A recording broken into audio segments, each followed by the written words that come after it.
acá, ¿no? ¿Ok? Cuando ustedes configuran este tipo de relación, significa que la llave principal es llave foránea en la otra, ¿ok? En la otra. Igualmente vendedor, código de vendedor, también su llave principal lo tenemos en la tabla principal de vendedor y su llave foránea está conectando en la de factura, ¿no? ¿Eso qué significa? Que cuando nosotros llenemos factura, llenemos número de factura, la fecha, subtotal, IGB, total, cuando llegue a código de cliente, con código de cliente podemos llamar a todos estos datos, el nombre, la dirección y el root clear. Es decir, que solamente con este código, como está enlazado, puedo llamar a los demás datos. Igualmente ocurre con el código vendedor, ¿no? El código vendedor está conectando su llave foránea con la llave principal de vendedor, ¿ok? Con solamente tener el código de vendedor, voy a poder llamar a todos los datos que tiene vendedor. De esa forma se ha hecho una relación. ¿Y cómo está definido esta relación? La definición de la relación está dada a través de sus llaves.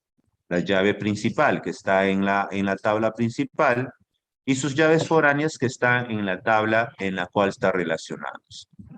¿Ok? Entonces, lo que quiero que ustedes entiendan el día de hoy es que las llaves foráneas me van a permitir la conectividad de una tabla con otra tabla.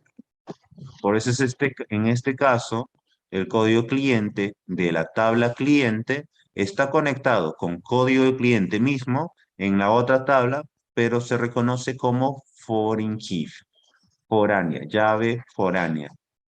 Igualmente, vuelvo a repetir, la tabla vendedor a través de su llave principal, código vendedor, que es un primary key, porque acá aparece una PK, a través del PK se relaciona con su llave foránea, con un FK en la otra tabla, código vendedor, code vend.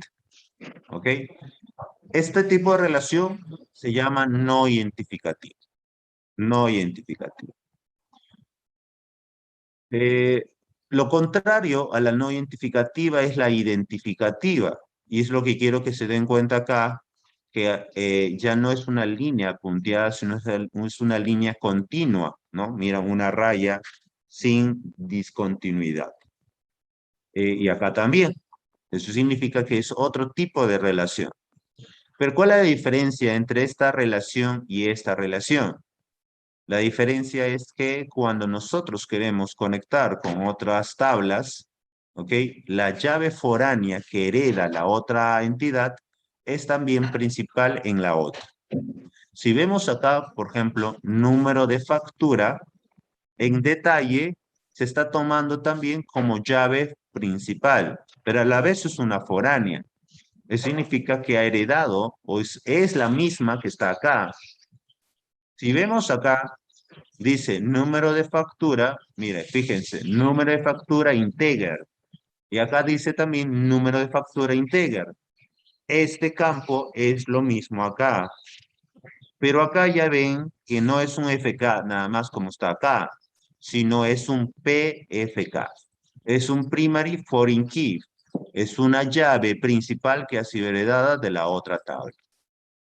Entonces, cuando yo quiero que la llave principal de la tabla se herede como llave principal también en la otra tabla, voy a utilizar esta relación que se denomina identificativa. Identificativa. ¿Ok? Esto en Power Architect está bien diferenciado. Uno dice no identificativa y el otro dice identificativa. No se pone la relación por poner, y eso es una de las grandes cosas que los estudiantes realizan al último. Por eso que ahora me estoy dando el tiempo de explicarlos, ¿ok? Para que usted no cometan este mismo error cuando presenten sus trabajos finales. Los estudiantes acá de frente agarran cualquier relación y comienzan a tener un sinnúmero de llaves primarias porque lo están agregando las identificativas. y no consideran las no identificativas. Las no identificativas, y vuelvo a repetir nuevamente, las no identificativas, las llaves principales, no van a formar parte de la llave principal de la tabla que se relaciona. ¿Ok? Por ejemplo, acá no necesito que el código cliente sea también el código de la factura. Eso nunca se ha visto, ¿no? Yo no quiero que factura reconozca con el número de factura y a la vez que lo reconozca con el código de cliente o en su defecto, ¿no? Yo no quiero que factura se reconozca con número de factura y a la vez con código de cliente. Entonces, de esta forma, yo no voy a poner acá una identificativa, porque factura tiene su propio código y con esto sobra y basta. ¿Ok? Entonces, número de factura se queda como número de factura y las otras llaves, pues, se van a heredar o se van a hacer hincapié en como una llave foránea común y silvestre, simplemente para la conexión que existe entre las tablas. Mientras acá sí, acá yo quiero que las llaves principales de factura como código de artículo sean principales también de detalle. ¿Por qué? Porque detalle de factura no tiene un código de detalle de factura. Yo no veo eso dentro de la factura. Yo no veo como un dato que tenga el detalle, tenga un código de detalle.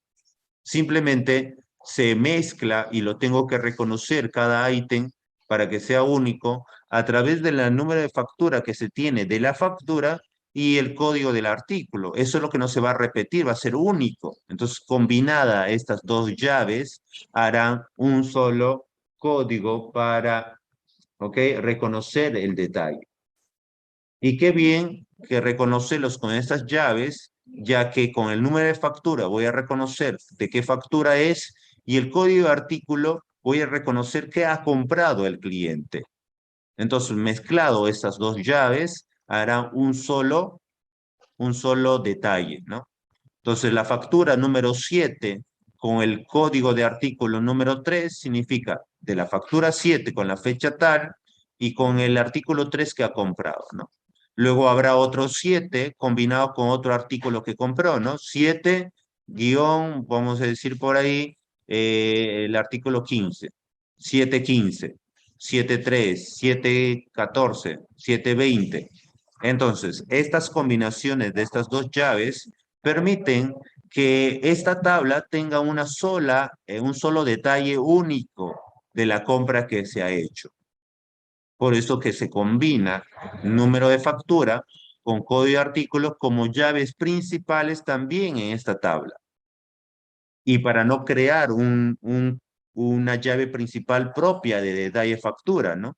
Acá no se está creando una llave propia de detalle factura. Se está utilizando esta combinación de estas dos llaves para crear una sola combinación que reconozca a un detalle de factura. Al llamar con número de factura y código de artículo, que son las llaves principales, puedo llamar a cualquier dato que yo creo acá y a cualquier dato que yo creo acá. ¿Ok?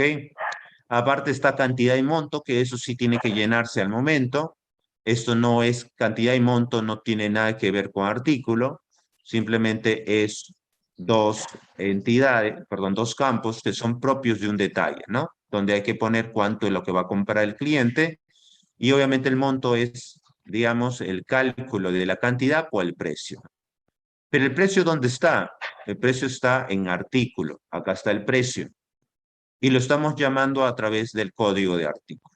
O sea que acá está el precio también. ¿Ok? Entonces, basta que ya está relacionado, nosotros podemos llegar a cualquier dato de otras tablas que están relacionados. Por eso estamos bajo el régimen de base de datos relacionales. ¿Ok? Muy bien. El ejercicio de